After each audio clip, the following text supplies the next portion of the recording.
பார்த்துக் கொண்டிருப்பது தாமரை தமிழ் நியூஸ். தாமரை தமிழ் நியூஸ் மகளிர் உரிமை குழுவின் சார்பாக கலந்தாய்வு கூட்டம் நடைபெற்றது.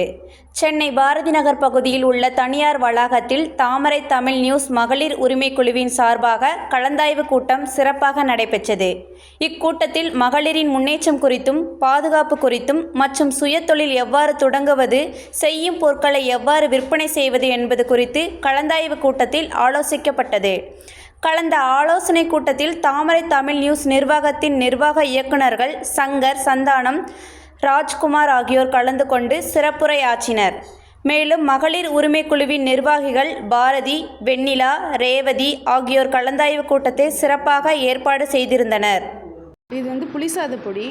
இப்போது அவசரமாக ஆஃபீஸ் போகிறவங்களுக்குலாம் டைம் இருக்காது இல்லையா, நம்ம புளி கரைச்சி ஊற வச்சு ரெடி பண்ணுறதுக்கு. இது இன்ஸ்டண்ட்டாக வீட்டிலே எந்த ஒரு இதுவும் இல்லாமல், கெமிக்கல் இல்லாமல் யூஸ் பண்ணுறது.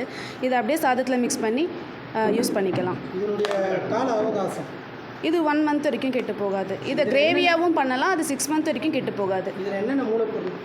இதில் புளி, உளுந்து, கடலைப்பருப்பு, பெருங்காயம், பூண்டு, கருவேப்பிலை இதெல்லாம் சேர்த்துருக்கேன். இது எல்லாரும் உபயோகப்படுத்தலாம். எல்லாருமே, குழந்தைங்க முத கொண்டு சாப்பிடலாம். மிளகு எல்லாமே இதில் சேர்த்துருக்கேன். இதில் இந்த சர்க்கரை நோயாளிகள் பயன்படுத்துறதுக்கு வாய்ப்பு இருக்குது. ஆமாம், இதில் வேறு எதுவுமே சேர்க்காதனால கண்டிப்பாக சர்க்கரை நோயாளியை சாப்பிட்லாம். அது ஒன்றும் பிரச்சனை கிடையாது. புளியை நல்லா எண்ணெயில் வதக்கிட்டு பவுட்ரு பண்ணுறதுனால இது சீக்கிரமே கெட்டு போகாது. இது நல்லாயிருக்கும். இப்போ இந்த பொடியுடைய காலம் நீங்கள் சொல்லிட்டீங்க. இது எத்தனை காலம், அதாவது எத்தனை மாதம், இதாக ஒரு தடவை நம்ம சரி பண்ணுறோன்னா அது எத்தனை மாத காலம் வரைக்கும்? இது ஃப்ரிட்ஜில் வச்சு ஸ்டோர் பண்ணோன்னா 3 மாதம் வரைக்கும் கெட்டு போகாமல் இருக்கும். வெளியே வச்சிங்கன்னா 1லேருந்து 1.5 மாதம் வரைக்கும். நம்ம யூஸ் பண்ணுறதை பொறுத்து, அது கைப்படாமல் யூஸ் பண்ணோம்னா கெட்டு போகும். குழந்தைங்களே இதை சாப்பிடலாம், கண்டிப்பாக சாப்பிடலாம். நன்றி.